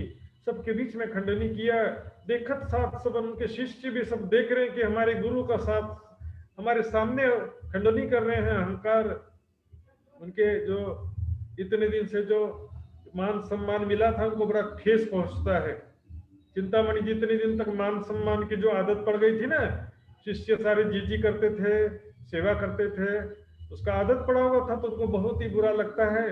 तब चिंतामणि छाने कहिया शर्म राख्यो बीच मोमिन, तो चिंतामणि जी अकेले में प्राणनाथ जी के पास आते हैं, कहते हैं प्राणनाथ मैं तो आपके चरणों में आ ही चुका हूं, पर सब सुंदर साथ के सामने मेरी थोड़ी इज्जत रख लिया कीजिए। अकेले में जितना डांटना है डांट लो, पर सबके सामने मेरी भी थोड़ी इज्जत है। सुंदरदास जी ये थोड़ा सा भी अहंकार जो है ना राज्य के मार्ग में बाधा हो जाता है। एकांत मोसो कहो जानो ते श्रीखंडनी, अकेले में मेरी जितनी भी खंडनी करना कर लो, पर मेरे सेवकों में शर्म रखो जान अपनी, मेरे शिष्यों में मेरी थोड़ी सी इज्जत रख लिया करना, क्योंकि मेरा भी थोड़ा इज्जत है, मेरे भी शिष्य हैं। सुंदरदास जी शुरुआत में तो मान प्रतिष्ठा की इच्छा से कोई नहीं निकलता, लेकिन मान प्रतिष्ठा जब मिलने लगती है तो थोड़ा सा तो प्रभाव उसका पड़ता है, न चाहते हुए भी प्रभाव पड़ जाता है। जैसे आप स्वादिष्ट भोजन की इच्छा नहीं कर रहे थे, फिर भी स्वादिष्ट भोजन आपके पास में आ गया, स्वादिष्ट भोजन आपने खाया तो संस्कार तो बनेगा ना सुंदर साथ जी। उसी प्रकार मान सम्मान की इच्छा नहीं करते, लेकिन मान प्रतिष्ठा मिलता है तो थोड़ा सा प्रभाव पड़ जाता है उसका। पर मेरे सेवकों में शर्म राखो जाना अपनी, मेरे शिष्यों के सामने मेरी इज्जत रखा, मैं तो आप ही का हूँ, आपके चरणों में आ ही चुका हूँ। तब राजे इनसे कहिया तुम्हारी क्यों ना राखे शर्म, तो प्राणनाथ जी ने उनसे कहा, देखिए राज जी कह रहे हैं, कभी सीजी साहब कह रहे हैं, कहीं प्राणनाथ कहते हैं, अंदर विराजमान शक्ति को कह रहे हैं, तन को नहीं कह रहे, तुम्हारी क्यों ना रखे शर्म, हे चिंतामणि मैं तुम्हारी इज्जत क्यों ना रखूंगा, तुम मेरे अपने हो, तुमको जो हम कहेंगे, हम तुमको जो भी कहेंगे दे पर्दा ऑटोमानम, इनडायरेक्टली इस तरह से कहेंगे कि या तो मैं समझूंगा या तुम समझोगे, बाकी कोई भी शिष्य इसको समझ ही नहीं सकेगा कि मैं आपको कह रहा हूं, जो कहूंगा कैसे कहूंगा, दे पर्दा आउट। और हम उस समय जो है ये सब गए अपने घरों, राजे रात में किए कीर्तन और सब अपने अपने घर चले गए। रात में राज जी प्राणनाथ जी इसी चिंतन में डूबे रहते हैं कि कैसे माया में सुंदर साथ की स्थिति हो गई है। राज जी के आवेश से रात में किरंतन अवतरित होता है, सुनो रे सत के बन जाए। राज जी के आवेश से अवतरित होता है सुंदर साथ जी, अपने बुद्धि से लिखा हुआ नहीं है, ये सुकन ग्रहो मम्मी सुनो रे सत के बन जा रे। देखेंगे उसमें क्या कहा था, किरंतन देखते हैं सुंदर साथ जी। किरंतन का 5वां प्रकरण है, सुनो रे सत के बंजारे, एक बात कहूं समझाई, या फंदबाजी रची माया की तामे सब कोई रहया उलझाई। ये माया का ऐसा फंदा है, दुनिया में कोई नहीं बच सका सुंदर साथ जी, कोई नहीं बच सका, क्या राजा क्या प्रजा क्या साधु क्या फकीर, कोई भी इस माया के फंदे से नहीं बच सका। घर में माया, आश्रम में माया, जंगल में माया, जगह राजा भरत जंगल में गया तो जंगल में भी माया आ गया। तेटता पीड़े दुष्ट ने साध नहीं अध किड़नी समाध, दुष्ट हो या सज्जन सबको माया पीड़ित कर देती है। आंटी आन के फांसी लगाई, वे भी उल्टी दई उल्टाई, बंद पर्वत दिए विद्युत के सो खोली किन्हों ना। ऐसे बंधन बांध रखे हैं, एक बंधन खोलो 100 बंधन है सुंदर साथी। एक माया के संस्कार से हम बचते हैं, नहीं 100 संस्कार माया के आ जाते हैं। माया के संस्कार माया की तरफ खींचते हैं, परम धाम की याद, परम धाम के संस्कार परम धाम की तरफ खींचते हैं। इसलिए परम धाम का संस्कार बढ़ाना है। परम धाम का संस्कार कैसे बढ़ेगा, ज्यादा ज्यादा वाणी मंथन, चर्चा, सत्संग, परम धाम का चितवनी सेवा आदि से परम धाम का संस्कार बढ़ता है। लोक लाज मर्यादा छोड़ी तब ज्ञान की पदवी पाई, आपने लोक मर्यादा छोड़ दिया, आपने धन की चाहना छोड़ा, और सके संबंधियों के मोह छोड़ दिया, तब जो है आपने क्या ज्ञान की पदवी पाई, ज्ञानी कहलाया, ज्ञान प्राप्त किया आपने। पर एक आग जो छोटी बुझाई त्यों दूजी मोटी लगाई। सगे संबंधियों का मोह और धन संपत्ति का मोह, छोटी आग तो बुझा दिया आपने, पर मोटी आग क्या है? मान प्रतिष्ठा। मार प्रतिष्ठा पेंजारो, जो आए दगा देश भी ध्यान। बुजुर्ग की मारे रे साथ जी, बुजुर्ग की मारे, इन दुनिया में बुजुर्ग की छूट खुदा जो लेवे, सो तहकीक अपना पाया फल भी खोवे। जो अहंकार में आ गया, मैं इतना बड़ा ज्ञानी, मैं इतना बड़ा योगी, मैं इतना बड़ा ध्यानी, तो पाया फल सो भी खोवे। खोवे जोश बंदगी खोवे, और साहेब का दोस्ती, बिना इश्क जो बुचर की सो सब आग जानो थी। कोट सेवक करो नाम निकालो, इष्ट चलाओ बढ़ाई, सेवा कराओ सदगुरु कहलाओ, पर अलख न देवे लखाई। बोले करोड़ों सेवक बना लो, अपने नाम से अलग संप्रदाय चला दो। आजकल होड़ लगी है, मेरे इतने शिष्य, मेरे इतने फॉलोवर। जी, 1000 मूर्खों से अच्छा है 10 समझदार। या संख्या की भीड़ से दुनिया के यदि आंकेंगे, तो भीड़ सबसे ज्यादा कौन से संप्रदाय के लोग सबसे ज्यादा है संसार में? जरा विचार करो। ईसाई, मुस्लिम, बौद्धिस्ट, ये सब संप्रदाय धर्म वाले के फॉलोवर्स सबसे ज्यादा है। हिंदू धर्म का तो बहुत पिछड़ा नंबर है, उसमें भी निजानंद संप्रदाय प्रणामी धर्म का बहुत ही पिछड़ा गिना जाएगा। शिष्यों की संख्या उसमें भी लगी हुई है, इसकी ज्यादा शिष्य, इनके कम शिष्य। गुटबाजी, मेरे पीछे 100 शिष्य होंगे तब लोग मेरा सम्मान करेंगे, यदि मेरे पीछे 100 शिष्य नहीं है तो बोले तो चलता फिरता महात्मा है। सेवा कराओ सदगुरु कहलाओ, पर अलख न देवे लखाई। अब छोड़ो रे मान गुमान ज्ञान को, एक खार बढ़ गए।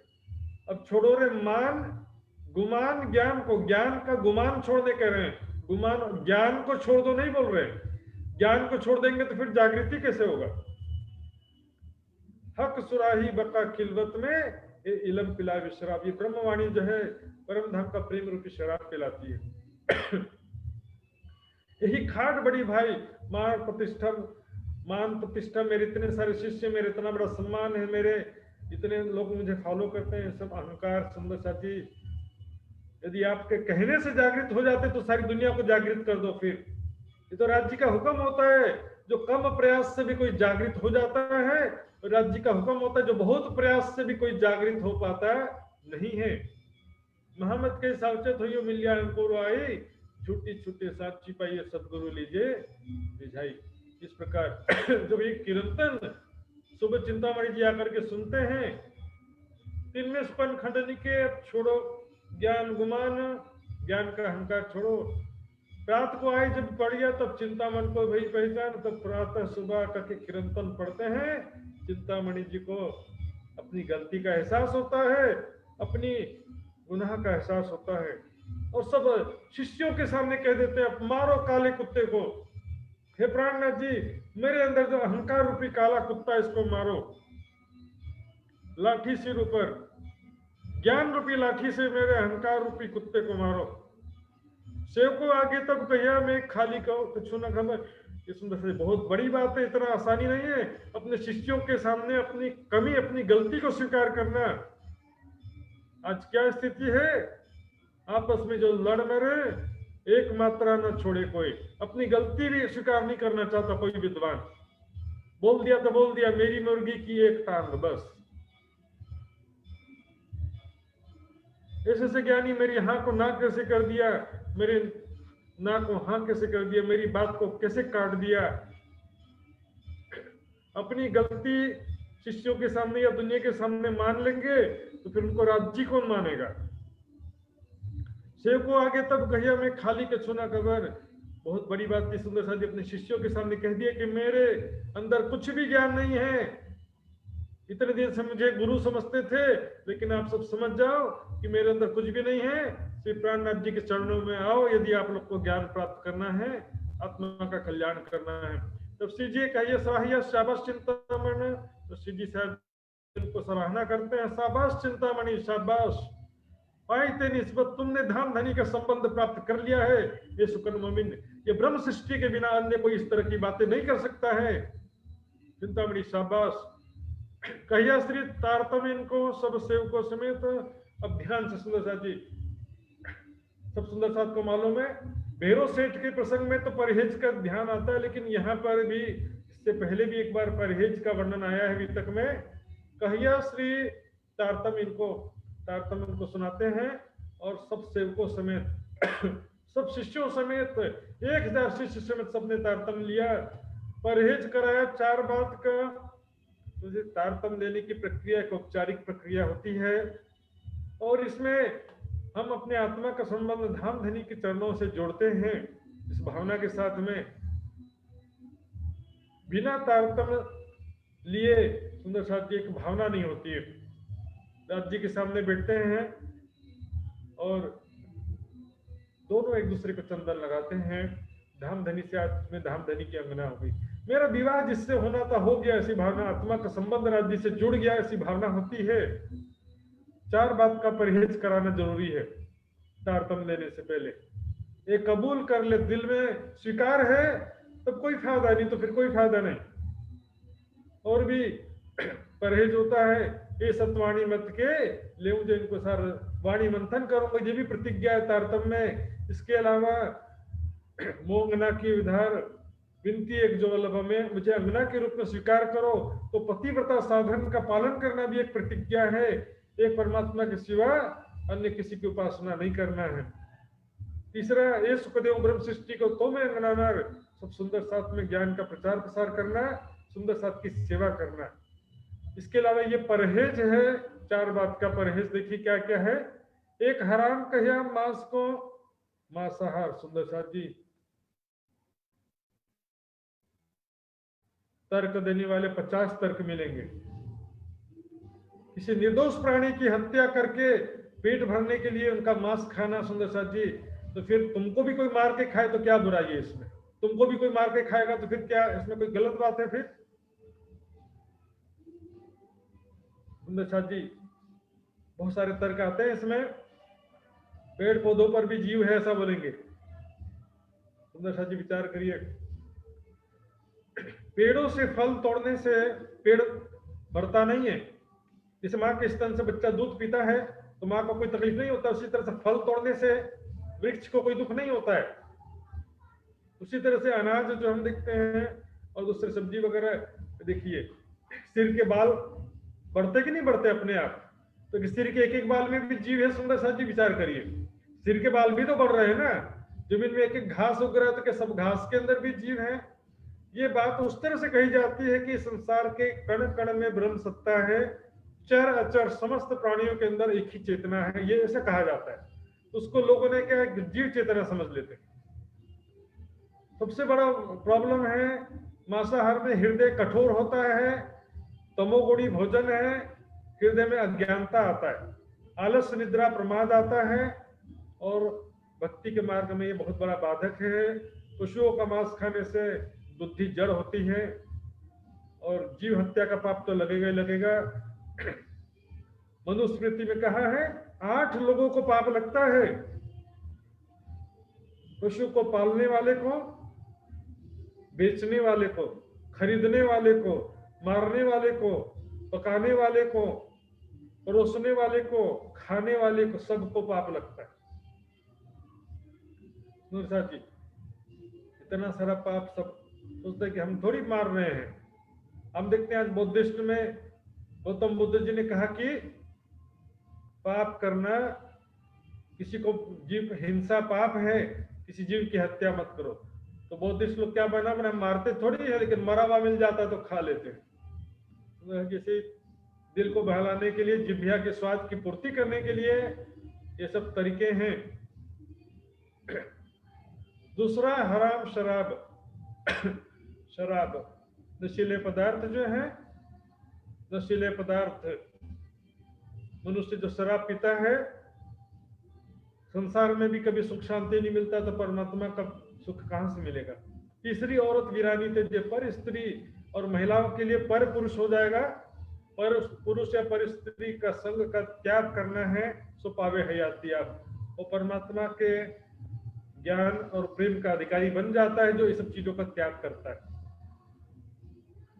चोरी और झूठ बोलना इनका छुड़ाया उदक, चोरी करना और झूठ बोलना।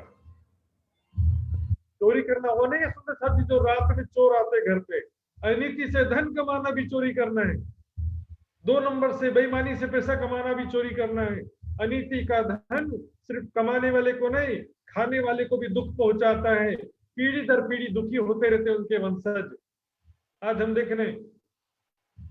और झूठ बोलना, मैंने कहा चुगली करो लेकिन सच्ची तो चुगली करो, झूठी चुगली तो मत करो कम से कम। आज समाज में झूठी चुगली करने वाले सुंदर साथ जी पूरे संसार में झगड़ा मचा रखा है। आज की बात नहीं है, ये सृष्टि के प्रारंभ से ये सिलसिला चला हुआ है। और सुंदर साथ को भी उसका रूप राज्य दिखा रहे हैं। ऐसे लोगों को कहते हैं मुनाफक। माहे मेले बाहर उजले सो तो कहे मुनाफक। अंदर से मन में मेल होता है, झगड़ा कराने की भावना होती है, ऊपर से अच्छी बात करनी। इनका छुड़ाया उधर, ये सब इनका सेवन करना छोड़ दो, बुरी बातें झूठी बातें बोलना, चोरी करना। फिर बोलेंगे कि सच क्या है किसे मालूम, तो नहीं मालूम है तो चुप रहो, फिर मुझे नहीं मालूम बोल दो। सुनी सुनाई बातें इधर से उधर ट्रांसफर फॉरवर्ड मत करो।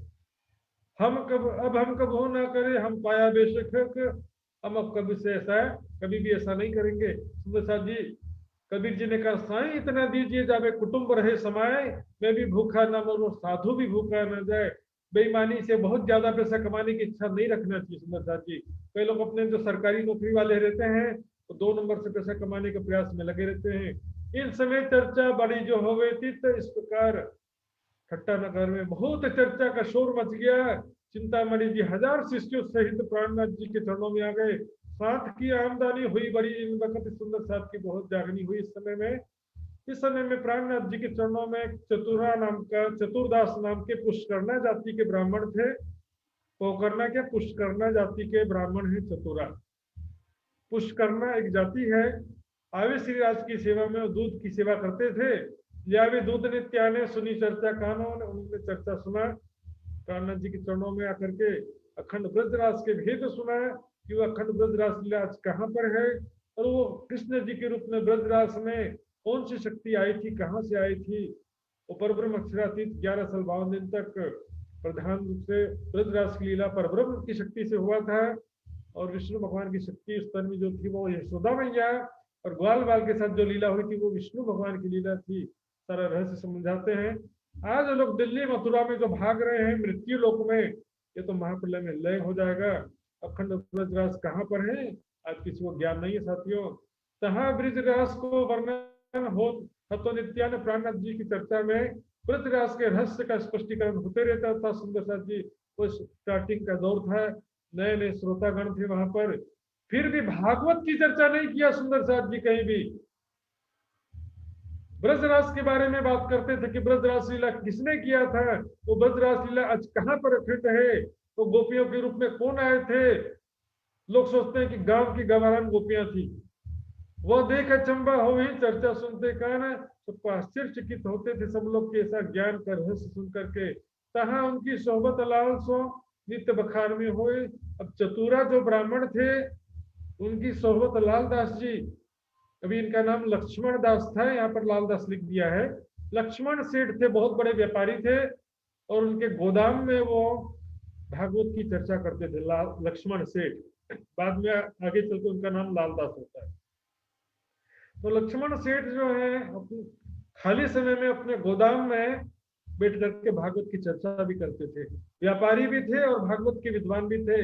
तहाँ आए चतुरी कही चर्चा सुन के आया जो है, उनके पास आकर चतुरदास जी वो बात कह प्रश्न करते हैं जो प्राणनाथ जी के पास चर्चा सुना था। कहा, प्रश्न किया, हे लक्ष्मण सेठ कृपा करके मेरे संशय का निवारण कीजिए। कहाँ ब्रज अखंड क्यों कर, वो ब्रज लीला आज कहाँ पर अखंड है और किस प्रकार अखंड है। कहाँ रास अखंड, रास लीला आज कहाँ पर अखंड है। ये तुम कहत हो न्यारा जो ब्रह्मांड वो इस मृत्यु लोक से या काल माया से परे योग माया का ब्रह्मांड है, वो ब्रज रास लीला आज कहाँ पर अखंड है। साथियों एक छोटा सा प्रश्न है, आप ध्यान से, आप भी चाहो तो किसी से पूछ सकते हो। आप किसी से पूछोगे तो आप आपके काम आएगा, आपको कोई जवाब नहीं दे सकता सुंदर जी। तो तब लाले कहिए रास ब्रज न हमारी दृष्टि, ब्रज रासलीला हमारी दृष्टि में नहीं है। ब्रज रासलीला का हम जो वर्णन कहां पर अखंड में नहीं बता सकता। चरम आप क्यों देखिए इन हाल सब सृष्टि, इस चरम दृष्टि से, माया की दृष्टि से उसको नहीं देख सकते हैं। वो ब्रज रासलीला आज लोग क्या कहते हैं, विद्वान इसी मथुरा वृंदावन में है, लेकिन चरम आंखों से कैसे देख सकते हैं। तब चतुर्दास जी कहते क्यों आगे तुम्हारी नजर, कब आपकी दृष्टि खुलेगी, कब दिव्य दृष्टि तुम पाओगे, कब पाओगे, क्यों करो इधर, कब ज्ञान का प्रकाश होगा। पांच तत्व तीन गुण को जब हुए ब्रह्मांड को नाश, पांच तत्व तीन गुण का जब ब्रह्मांड का नाश हो जाता, प्रलय हो जाता है, तो ब्रजरास कहाँ रहेगा, ठोर कहाँ रही खास। ये मथुरा वृंदावन गोकुल ब्रजमंडल ये तो मृत्यु लोक के अंतर्गत है, ये महाप्रलय में लय हो जाता है, तो वो ब्रजरास लीला कहाँ अखंड होगा। तब लालदास चौकियां ते कहाँ सुनी ये बात, लक्ष्मण सेठ चौक जाते हैं, चतुरा अचानक कहां से इतना ज्ञानी बन गया। अभी तक तो मेरे से पुस्तक चर्चा सुनते रहता था, आज ये प्रश्न कहां से लाया। निश्चित रूप से तुम कहीं सुन के आ रहे हो, मुझे बताओ, मोहे ठोर बताए दो, ये कहाँ पाई चिपक जाती ज्ञान, तुमने कहां से प्राप्त किया, मुझे बताओ। तब चतुर्दास ने, चतुरे ने कहा, कोई सादा इन ठोर, कोई बहुत बड़े ज्ञानी हमारे नगर में आए हैं, तहाँ चर्चा होती ब्रजराज की, जो वहां पर ब्रजराज की रहस्यों की चर्चा होती है सारी, वो कृष्ण कौन है, राधिका कौन है, गोपिया कौन है। श्री मोहम्मद के साथ जी ए ठट्ठे की बीतक, अब ठट्ठे नगर की इस प्रकार बीतक हुई। ए मेहर सइयों पर करी साहिब सुभानुल हक, स्वयं अक्षराते ध्यान धनी ने अपनी आत्मा पर कृपा किया। सुंदरता जी साहिब, सुंदर से बोलेंगे, राज जी को साहिब बोलेंगे तो श्यामा जी को क्या बोलेंगे, सखियों को क्या बोलेंगे, तो सखियां कोई दूसरा नहीं, हम खुद ही सखियां हैं। तुम नौकर जो होता वो मालकिन को मेम साहब कहता है, लेकिन रानी एक रानी दूसरी रानी को नहीं कहती। ये मेहर संयोग पर करी सब, सारी दुनिया का जो मालिक अक्षरातीत परब्रह्म है, उस अपनी आत्मा पर पल पल कृपा कर रही सुंदरता जी। अब किस प्रकार आगे लक्ष्मण सेठ की जागनी होती है वो प्रसंग कल सुनेंगे। आज का समय पूरा हो गया सुंदरता जी, अब चौपाई दोहराते हैं। बोलो श्री प्राणनाथ प्यारे की जय। श्री मोहम्मद कहे साथ जी, श्री मोहम्मद के साथ जी, ए ठट्ठे की बीतक, ए ठट्ठे की बीतक, ए मेहर सइयों पर करी, ए मेहर सइयों पर करी, साहिब सुभानल हक, साहिब सुभानल हक, साहिब सुभानल हक। बोलो श्री प्राणनाथ प्यारे की जय, सर्व सुंदर साथ की जय। प्रणाम जी सुंदर साथ जी। तो सुंदर साथ जी, आज आपने सुना किस प्रकार 17 दिन तक जहाज आगे बढ़ता रहा और राज्य का हुक्म नहीं था, तूफान आ गया, वापस आना पड़ा।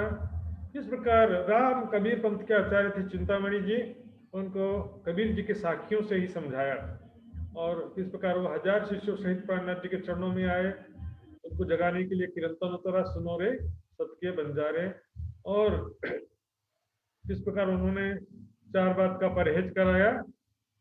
और लक्ष्मण सेठ की जागनी का शुरुआत हमने इस प्रकरण में देखा, किस प्रकार चतुर्दास जी उनको जाकर के ज्ञान का बीज उत्पन्न करते हैं, जिज्ञासा उत्पन्न करते हैं उनके हृदय में। इस विषय में जो भी सुंदर साथ जी की जिज्ञासा भी हो तो प्रश्न पूछ सकते हैं, अपना हाथ खड़ा करेंगे, रेज हैंड करेंगे। इंद्रावती जी का अनम्यूट करेंगे सुंदर साथ जी।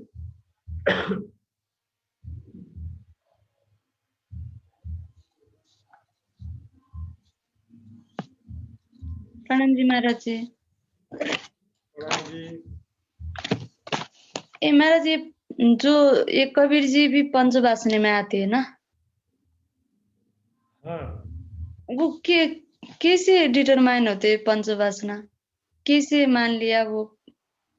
इसमें देखिए, तो वाणी में पंचवासनाओं का नाम आया हुआ है, ठीक है ना। पंचवासनाओं का नाम वाणी में तो आया हुआ है। दूसरा, ये पंचवासनाएं मतलब विशेष जो है, जिनके तन के माध्यम से जो ज्यादा से ज्यादा मात्रा में प्रमाण लिखवाया गया है। जैसे हम देखते हैं शिव सनकादिक सुखदेव कबीर महर्षि, शंकर भगवान ने माहेश्वर तंत्र ग्रंथ में प्रमाण लिखा, सुखदेव जी ने भागवत में वृद्रास लीला का प्रमाण लिखा, कबीर जी ने यहाँ प्रमाण लिखा, कबीर जी के बीजक में महाविष्णु ने की उन्होंने गीता के अंदर जो प्रमाण लिखा, और श्री सनकादिक सुखदेव जी ने जो है मतलब सनकादिक, चारों सनकादिक भाइयों ने वेदों का जो प्रचार किया, वेदों का ज्ञान आया उनके माध्यम से। तो इस तरह से मतलब मुख्य जो ग्रंथ जो इन्होंने ज्ञान का प्रमाण विशेष रूप से अवतरित हुआ है। इसके अलावा और भी बेशुमार हैं, उसका कोई गिनती नहीं है। बहुत सारे जितने भी पैगंबर जो भी पुरुष जिन्होंने संसार में तो परमात्मा का संदेश दिया है, परमात्मा का कोई भी ज्ञान कहाँ है, वो परमात्मा की शक्ति से ही कहा हुआ। और एक एक एक था वो, जैसे बाणी अवतरित होती थी ना, जैसे सुनो ये सत की बंजारे, जैसे बाणी अवतरित होती थी, वो कोई एक एक पर्टिकुलर सुंदर साथ थे जो उसको लिखते थे जब वो अवतरित होती रहती थी, कोई एक एक थे पर्टिकुलर। जब भाषा में वाणी उतरी ना पहली बार, तो उन्होंने लिखा दीवार पे, लेकिन उसके बाद से क्या, हमेशा शिव जी के साथ चलने वाले सुंदर साथ कॉपी पेन लेके रेडी रहते थे हमेशा। कई बार एक सुंदर साथ लिखते थे, कभी दो दो चार चार भी लिखते थे साथ में। आगे देखेंगे पन्ना जी में तो कई सुंदर साथ एक साथ लिखते थे, इसलिए उसके कई प्रतियां भी बन जाती थी। बाद में इसका संकलन किया था केशवदास जी ने, संकलन करके एक बाइंडिंग किया था इसका। इसलिए कब किसने लिखा एग्जैक्टली नाम तो नहीं आता, लेकिन लिखते रहते थे जहां भी उतरती। ठीक है महाराज जी। जी, तो आगे सुंदर साथ की जिज्ञासा तो पूछ सकते हैं। और सुंदर साथ को पता चल गया है। नेक्स्ट संडे को क्विज कंपटीशन, लाइव क्विज होगा, ऑनलाइन क्विज। उसमें पिछले बार जैसा तर्जनी के समय क्विज हुआ था, उसमें जो पहला राउंड था जिसमें एक टीम के सभी सदस्यों से अलग अलग पूछा जाता था, वो राउंड नहीं होगा। सेकंड और थर्ड राउंड, दो राउंड में होंगे, और प्रत्येक राउंड में 3-3 प्रश्न सभी ग्रुप से पूछा जाएगा। ये साधारण सिंपल क्विज होगा। इसको हो सकता है कि फाइनल जो क्विज होगा इसको थोड़ा कठिन बनाने का कोशिश करेंगे। तो इसमें जो भी सुंदर साथ भाग लेना चाहते हैं अपनी अपनी टीम बना सकते हैं, 3 से लेकर के 5 सदस्य रख सकते हैं। तो इस विषय में सूचना और आपको व्हाट्सएप ग्रुप में देते रहेंगे। आगे मैं आदरणीय श्री लक्ष्मण जी युवा परिषद के जो अध्यक्ष उनसे निवेदन करता हूँ, आगे कार्यक्रम की रूपरेखा को आगे बढ़ाएंगे। प्रणाम जी सुंदर साथ जी।